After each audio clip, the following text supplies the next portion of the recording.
성경 말씀 열왕기하 23장 21절에서 27절 말씀 보십니다.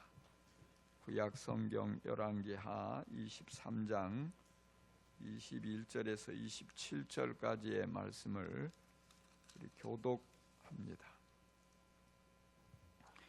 왕의 온 백성에게 명령을 내렸다. 이 언약책에 기록된 대로 주 당신들의 하나님께 감사드리는 유월절을 준비하십시오.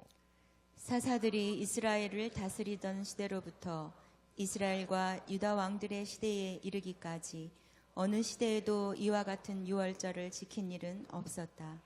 요시야 왕 제18년에 이르러서야 비로소 예루살렘에서 주님을 기리는 유월절을 지켰다. 요시야는 대제사장 hil기야가 주님의 성전에서 발견한 책에 기록된 율법의 말씀을 지키려고 유다 땅과 예루살렘에서 신접한 자와 박수와 드라빔과 우상과 모든 혐오스러운 것들을 눈에 보이는 대로 다 없애버렸다. 이와 같이 마음을 다 기울이고 생명을 다하고 힘을 다 기울여 모세의 율법을 지키며 주님께로 돌이킨 왕은 이전에도 없었고 그 뒤로도 다시 나타나지 않았다. 그러나 주님께서는 유다에게 쏟으시던 그 불타는 진노를 거두어 들이시지는 않으셨다. 므낫세가 주님을 너무나도 경노하시게 하였기 때문이다. 다 같이. 그래서 주님께서는 이렇게 말씀하셨다. 이스라엘을 내가 외면하였듯이 유다도 내가 외면할 것이요 내가 선택한 도성 예루살렘과 나의 이름을 두겠다고 말한 그 성전조차도 내가 버리겠다. 아멘. 예, 이 시간 전무후무한 신앙 이런 제목으로 김광영 목사님 나와서 말씀 전하겠습니다. 큰 은혜 받으시기 바랍니다.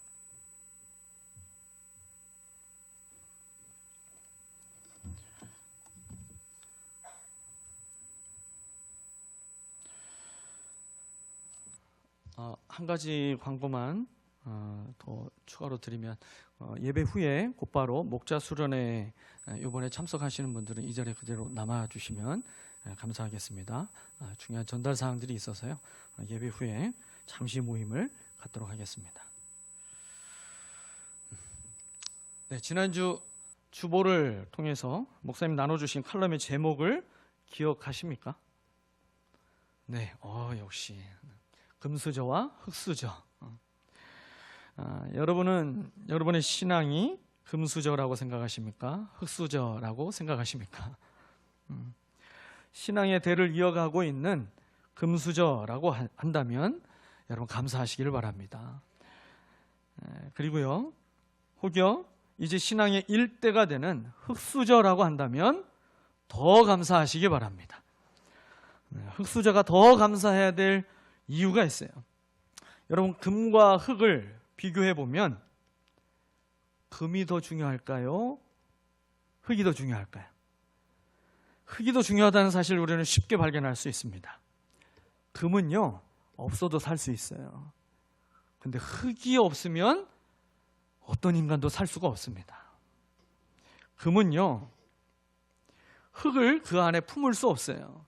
그러나 흙은 그 안에 금이든 은이든 철이든 무엇이든지 어떤 금속이든지 다 품을 수 있는 게 흙이죠.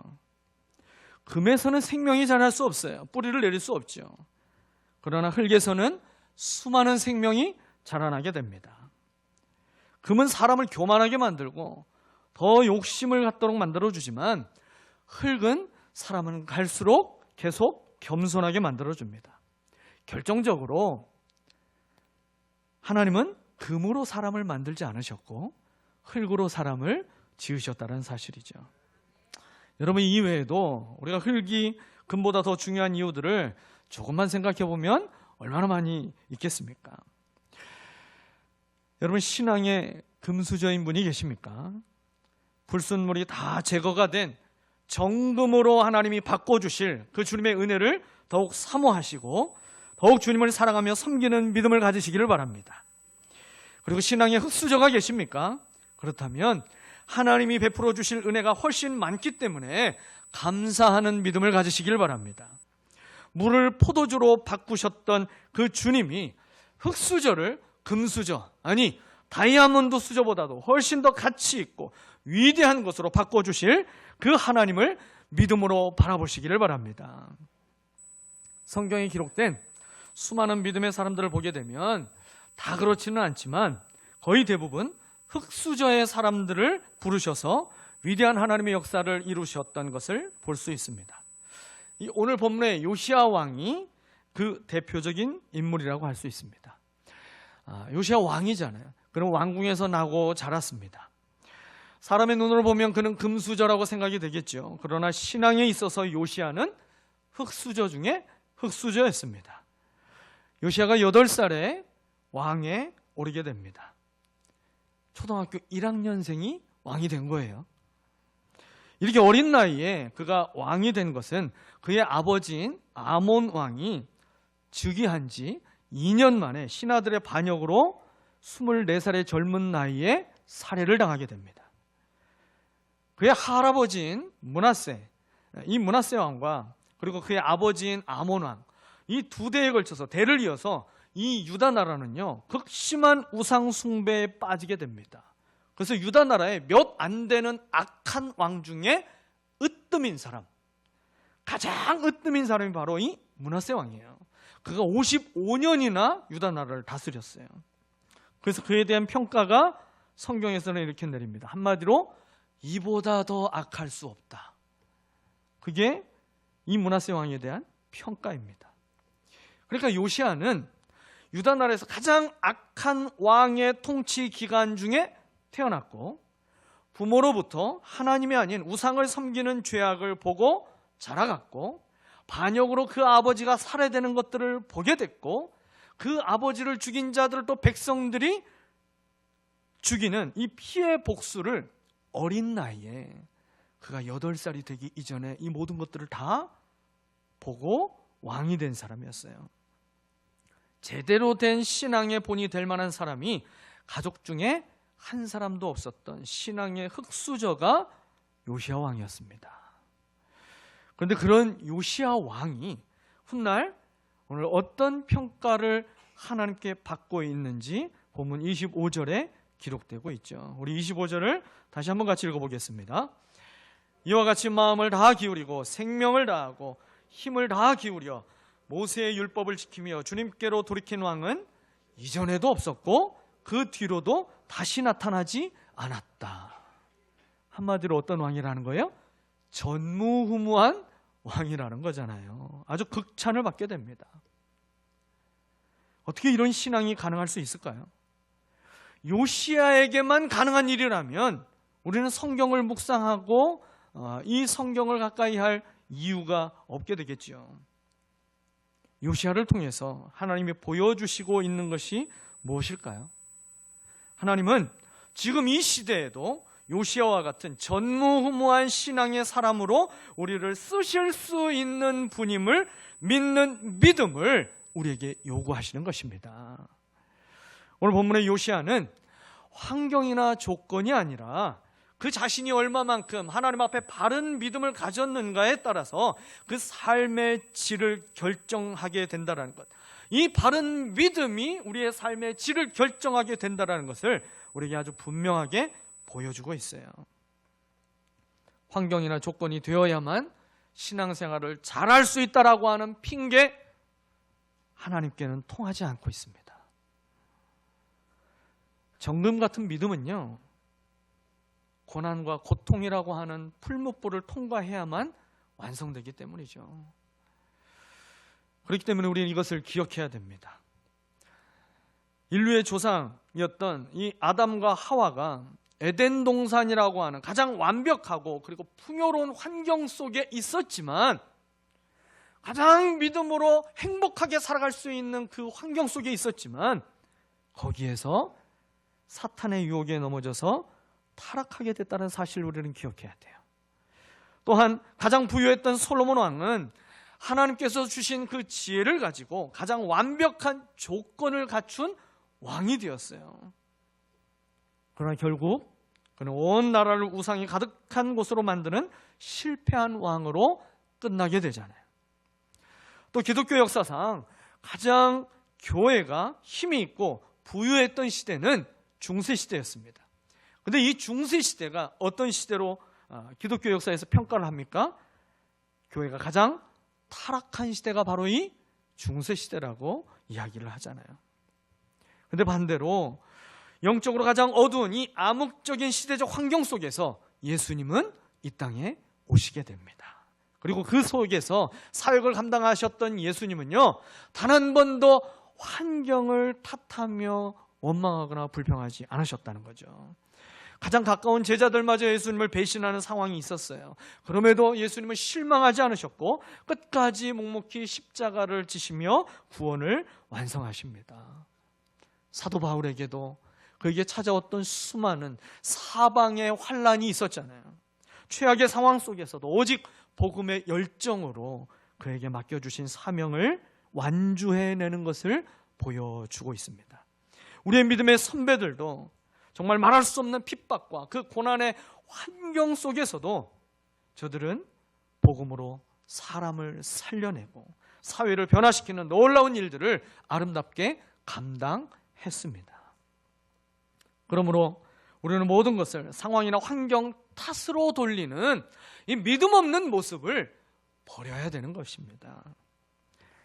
전무후무한 신앙은요, 특별한 사람만 가능한 신앙이 아닙니다.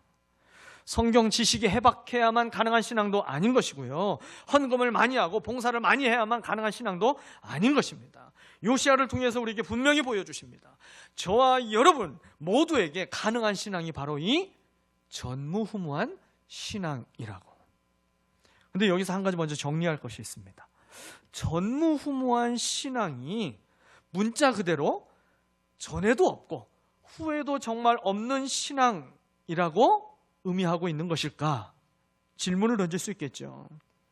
그런데 그 대답은 예스가 아니라 노가 됩니다. 만약에 정말 전에도 없고 후에도 없는 믿음이라고 한다면 이 표현은 누구에게만 써야 되는 거예요? 요시야에게만 써야 되는 거죠. 근데 이 표현이요, 히스기야에게도 쓰여지고 있다는 사실을 우리는 봐야 돼요. 열왕기하 18장 5절을 보게 되면 히스기야를 향해서 이렇게 얘기합니다. 그는 주님이신 이스라엘의 하나님만을 신뢰하였는데 유다 왕 가운데도 전에도 후에도 그만한 왕이 없었다. 이 히스기야를 향하여서도 전무후무한 왕이다라고 이야기를 하고 있어요. 그렇다면 전무후무한 신앙은 어떤 신앙을 말할까요? 그것은요, 이 히스기야와 요시야 이 두 사람에게 이러한 신앙으로 인정하게 되시는 근거가 동일하다라는 것을 통해서 우리가 발견할 수 있어요. 이들의 신앙을 전무후무한 신앙으로 인정하고 있는 동일한 근거가 23장 2절에 나오는데요, 이렇게 기록되고 있습니다. 그의 조상 다윗의 모든 길을 본받아. 히스기야든 요시야든 이 말이 동일하게 들어가고 있어요. 무슨 말입니까? 전무후무한 신앙은 하나님 마음에 합하였던 다윗의 신앙과 동일하게 여겨주시는 신앙, 이것이 바로 전무후무한 신앙이라는 겁니다. 그러니까 그 신앙이 가장 하나님께서 인정하시는 탁월한 신앙이라고 하는 것을 표현할 때에 전무후무한 신앙이라고 말하고 있다는 것이죠. 이스라엘 역사에서 다윗의 신앙이라고 인정받았던 많은 왕들이 이 열왕기나 또는 역대기를 보면 많이 나오게 되죠. 그런데요, 다윗의 신앙이라고 인정받았던 그 왕들, 그 왕이 다스리는 나라들은 한결같이 하나님의 축복을 경험합니다. 모든 대적으로부터 하나님이 보호해 주시게 되고요, 전쟁이 일어나도 하나님이 승리하게 하시고, 질병에 걸려도 치유되어서 그 생명이 연장되게 하시고, 사방의 평안을 누리게 하시고, 어떤 어려움이 찾아와도 그 문제가 해결되는 축복을 경험하게 하셨다라는 것이죠. 여러분, 그렇기 때문에 다윗의 신앙으로 여겨주시는 이 전무후무한 신앙을 사모하시기를 바랍니다. 그렇다면 영적으로 가장 암흑기였고 죄악으로 가장 가득했던 이 시대와 환경 속에서 요시야는 어떻게 전무후무한 신앙이 그에게 가능할 수 있었을까요? 성경이 보여주고 있는 아주 정확한 한 가지 이유가 있어요. 그것은 바로 하나님의 말씀에 전적인 순종을 보였기 때문입니다.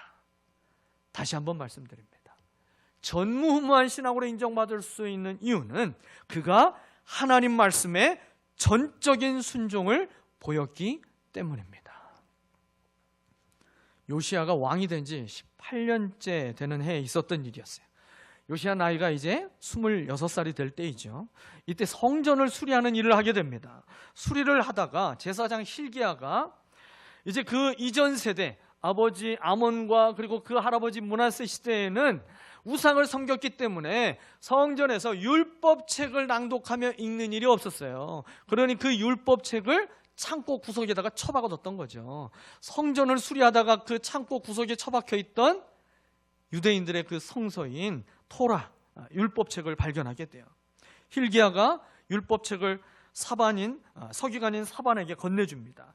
이 서기관인 사반이 이 율법책을 가지고 와서 요시야 왕 앞에서 크게 읽어줘요. 근데 그 말씀을 듣고 있던 요시야에게 성령이 역사하시는 거예요. 그래서 그 요시야가 자기의 옷을 찢으면서 애통하기 시작합니다. 이 나라에 있는 심판과 멸망이 이것 때문이었구나. 하나님의 말씀 안에서 하나님의 그 징계의 심판의 원인을 발견하게 돼요. 그리고 그가 22장 13절에 이렇게 이야기를 하게 됩니다. 이번에 발견된 이 두루마리의 말씀에 관하여 주님의 뜻을 여쭈어 보도록 하시오. 우리의 조상이 이 책의 말씀에 복종하지 아니하고 우리들이 지키도록 규정된 이 기록대로 하지 않았으므로 우리에게 내리신 주님의 진노가 크오. 이제 이 왕의 명령대로 율법책에 기록된 그 말씀의 뜻을 선지자에게 찾아가서 물어보게 됩니다. 그때 여선지자였던 훌다로부터 유다가 망하게 되는 원인이 바로 이 유다가 하나님의 말씀을 어겼기 때문이라고 하는 말씀을 듣게 돼요. 율법책의 말씀을 통해서도 듣게 되고 하나님이 기름 부어 세워주신 선지자를 통해서 그 말씀의 뜻을 풀이한 것도 듣게 되면서 동일하게 말씀하시는 하나님의 뜻을 발견하고 요시야는 그 마음에 분명한 확신을 갖게 됩니다. 이 백성이 다시 살 길은 하나님의 말씀을 전적으로 순종하며 지키는 것밖에 없다. 그렇게 하고요, 이 깨달음을 가지고 이 요시야가 자기만 이 깨달음을 가지고 있는 것이 아니라 모든 백성들이 하나님의 말씀을 동일하게 듣고 깨달을 수 있도록 이제 백성들에게도 이 말씀을 들려주게 돼요. 그리고 나서 이 백성들과 함께 하나님 앞에 위대한 믿음의 맹세를 하게 됩니다. 그것이 23장 3절에 기록되고 있어요. 왕은 기둥 곁에 서서 주님을 따를 것과 온 마음과 목숨을 다 바쳐 그의 계명과 법도와 율례를 지킬 것과 이 책에 적힌 언약의 말씀을 지킬 것을 맹세하는 언약을 주님 앞에서 세웠다. 온 백성도 그 언약에 동참하였다. 하나님 앞에 다시 한번 온전히 순복하기로 요시야 왕으로부터 시작해서 모든 백성에 이르기까지 그 하나님 앞에 다시 한번 믿음을 맹세하는 시간을 가졌다라는 것입니다. 여러분, 하나님의 말씀이 기준이 되고 이유가 되어서 살아가는 신앙, 이것이 바로 전무후무한 신앙인 줄 믿습니다. 말씀 없이 믿음이 출발할 수 없는 거예요. 말씀 없이 믿음이 자랄 수도 없는 것입니다. 여러분, 그렇기 때문에 하나님의 말씀을 붙잡으시기를 바랍니다. 말씀을 붙잡되 순종하기 위해서 말씀을 붙잡으시기를 바랍니다. 말씀의 전적인 순종으로 반응하는 믿음을 주님이 기뻐하시되 크게 기뻐하시는 것을 믿으시기를 바랍니다.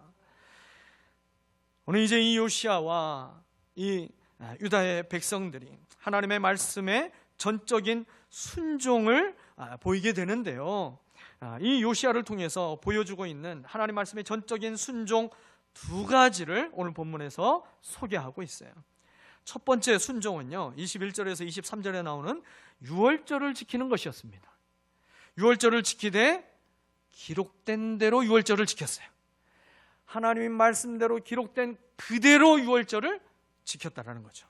여러분, 유월절이 어떤 절기입니까? 이스라엘이 출애굽할 때에 양을 잡아서 그 피를 출입문의 틀에다가 다 발라서 하나님이 보내주신 그 사자가 피가 발려져 있는 곳은 집은 넘어가게 하시고, 유월하게 하시고, 피가 발라져 있지 않는 집은 가축이든 사람이든 첫 번째 태어난 것들은 전부 다 죽이게 돼서, 그래서 큰 슬픔의 울음소리가 가득했던 그 밤이 되고, 그러나 이 피가 발라졌던 가정들은 하나님 앞에 감사하며 파티를 벌였던 이 완전히 대조된 모습이 있었던 때가 바로 그 하나님의 유월절의 은혜를 기념하는 것 아니겠습니까? 그런데요, 사사시대로부터 그와 같이 유월절을 지킨 예가 없었다라고 성경이 말씀하고 있어요. 유월절을 그동안 이스라엘이 지키지 않은 게 아니에요. 지키긴 지켰는데 어떻게 지켰냐면 국가적으로 지킨 것이 아니라 가족 중심으로 집에서 지켰어요. 하나님 말씀대로 모든 사람들이 성전에 와서 지킨 것이 아니라 집에서 지켰다라는 거죠. 사사시대 이후로 율법대로 온전하게 유월절을 지킨 것이 오직 요시야 왕이 유일했다라고 말씀하고 있습니다. 그러면 요시야 이전의 왕들은 도대체 무엇 때문에 그렇게 유월절을 율법대로 지키지 못했을까 생각해 볼 수 있죠. 사실 하나님께서 이스라엘 백성들에게 명령하셨던 3대 절기가 있잖아요. 유월절과 또 칠칠절과 초막절. 그런데요, 이 3대 절기는요, 모두가 다 하나님께서 베푸신 은혜를 기억하고 감사하며 누리도록 그들을 축복하기 위해서 하나님이 이 절기를 허락하셨는데요, 동시에 그들의 믿음을 시험하기 위해서도 이 절기를 지키라고 하셨어요. 왜냐하면 이 절기들은요, 현실적으로 이 절기를 온전히 지키는 것이 쉽지 않는 어려운 시기와 일정을 포함하고 있기 때문입니다. 여러분, 유월절을 제대로 지키려면요, 유월절을 지키는 딱 하루만 유월절을 지키는 것이 아니라 유월절을 지키고 나서 그 뒤에 바로 이어서 7일 동안 또 지켜야 되는 무교절까지 다 지켜야만 이 8일을 온전히 지키는 것이 유월절을 말씀대로 제대로 지키는 거예요. 그리고 이 절기를 지켜야 되는 대상이 이스라엘 백성들 가운데서 20세 이상의 남자들이 전부 집을 떠나서 예루살렘 성전에 올라와서 지키는 절기가 유월절이었습니다. 근데 이 유월절을 지키는 시기는요, 씨를 뿌리는 농사철이었어요. 칠칠절과 초막절은 추수기와 맞물려 있는 절기입니다. 추수기에 맞물려 있는 절기 때에는요, 이 추수기 때에는 그들의 곡식을 또 약탈하기 위해서 도적대와 또 외적들이 계속 출몰하고 있던 그런 시기였죠.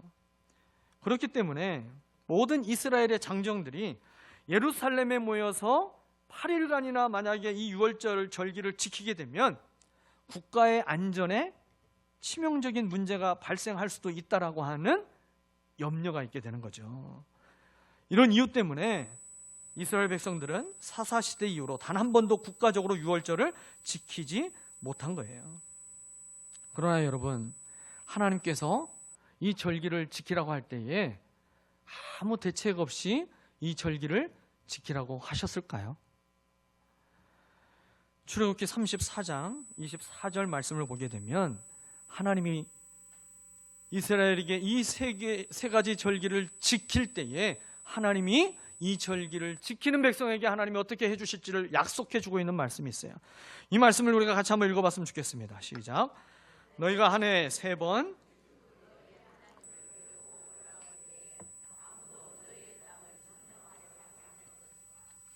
한 해에 3번 그렇게 하나님 앞에 나와서 절기를 지킬 때에 아무도 너희의 땅을 점령하려 하지 않을 것이다.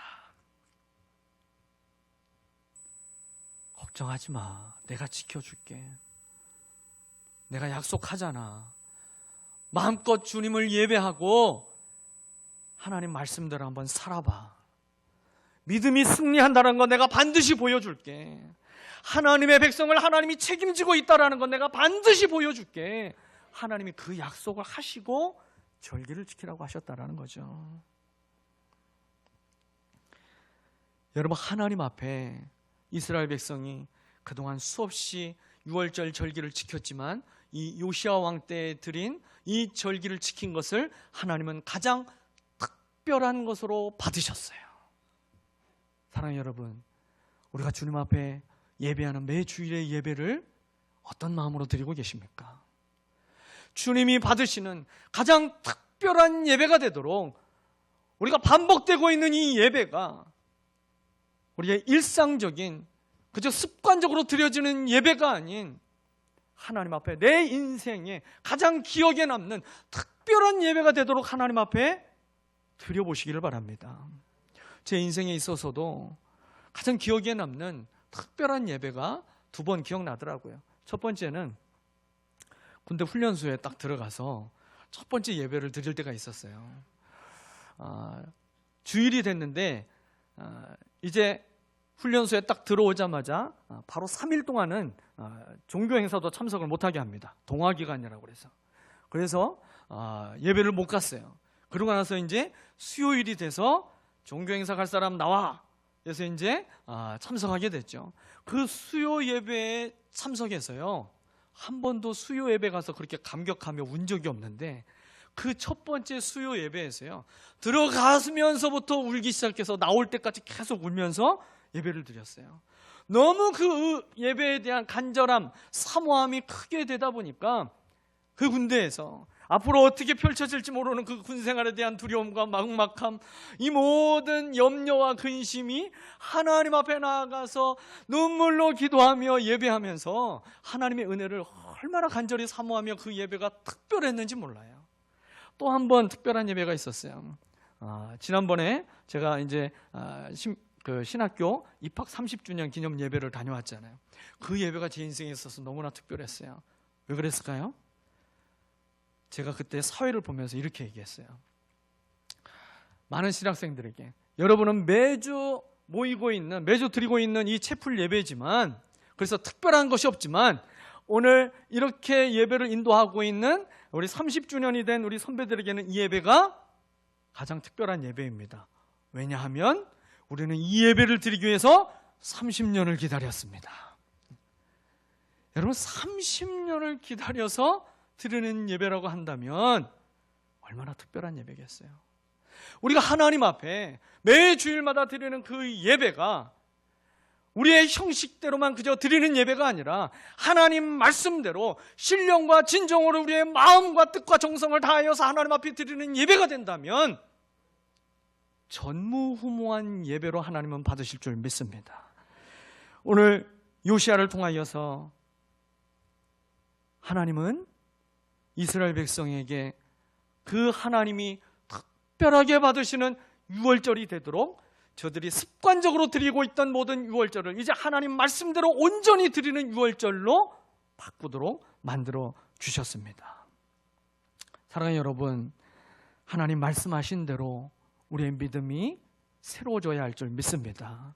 주님이 기뻐하시는 믿음으로 주님을 예배하고 주님이 말씀하신 대로 우리의 삶의 모든 방향과 목적을 새롭게 정하며 주님의 영광을 위해서 살아가야 할 줄 믿습니다.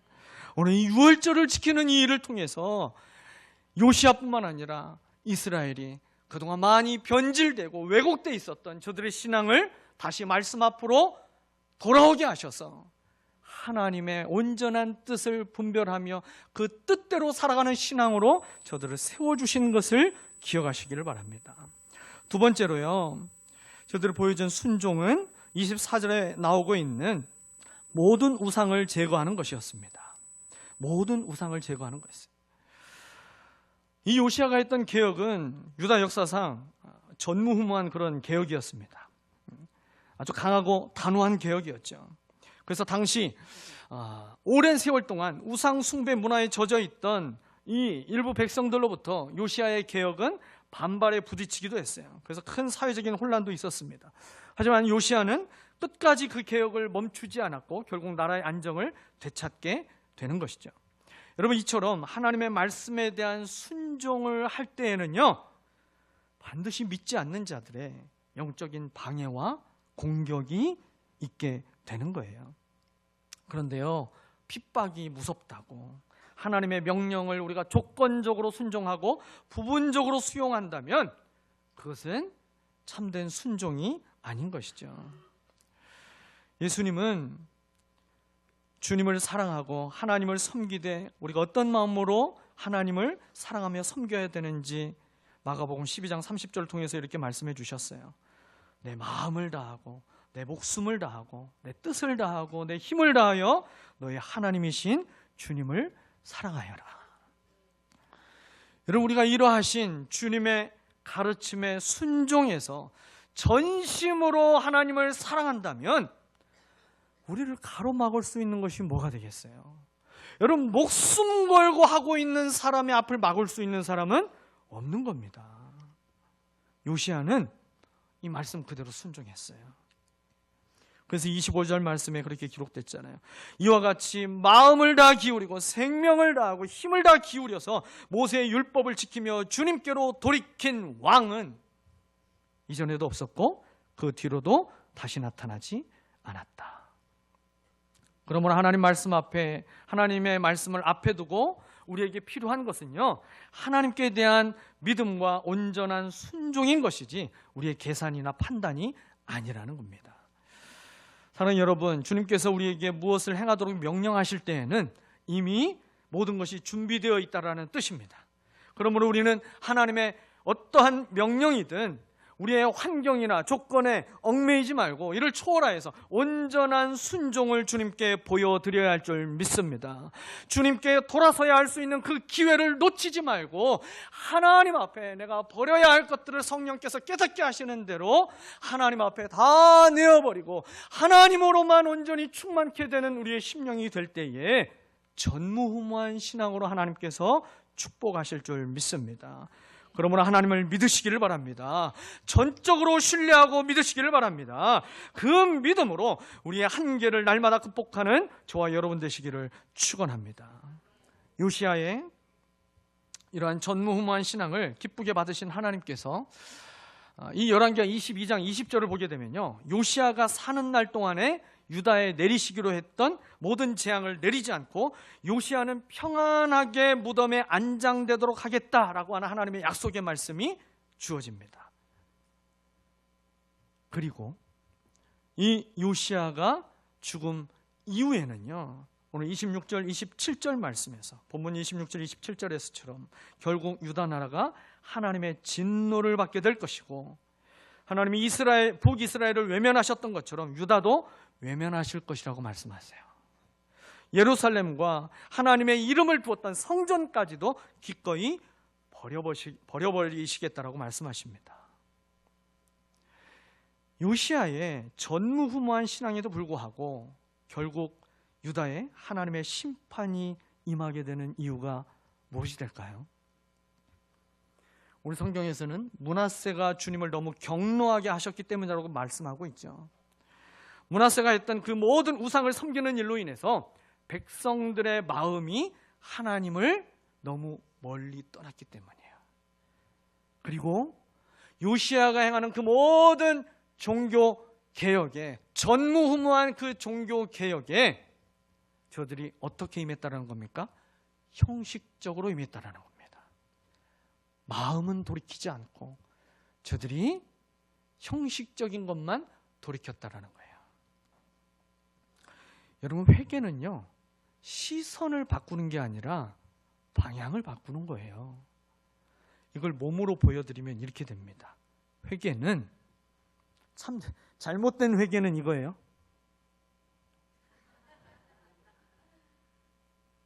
내가 가고 싶은 길을 계속 가면서 시선만 살짝 돌리는 거예요. 근데 참된 회개는요, 몸을 돌이키는 거예요. 방향을 완전히 돌이켜서 하나님께로 돌아가는 것이 참된 회개인 것이죠. 요시야의 회개와 이 유다 백성들의 회개의 차이는 이것이었습니다. 요시야는요, 옷을 찢듯 마음을 찢고 그 마음이 온전히 주님께로 향하여서 하나님을 섬겼던, 그 하나님께로 돌아가는 회개를 했던 사람이었어요. 그런데 이 유다의 백성들은 그 어디에도 하나님 앞에 온 마음을 다하여 회개하고 하나님께 그렇게 마음을 다해서 돌아섰다라는 기록을 성경에서 찾아볼 수가 없었습니다. 이것을 이렇게 표현할 수가 있겠죠.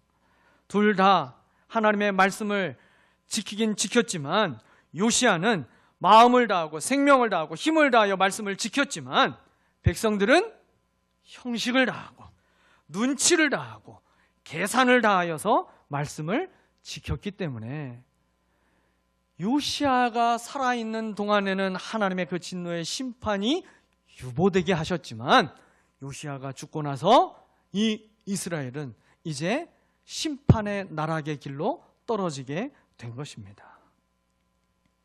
하나님은 우리의 겉을 보시는 분이 아니라 우리의 중심을 보시는 하나님이십니다.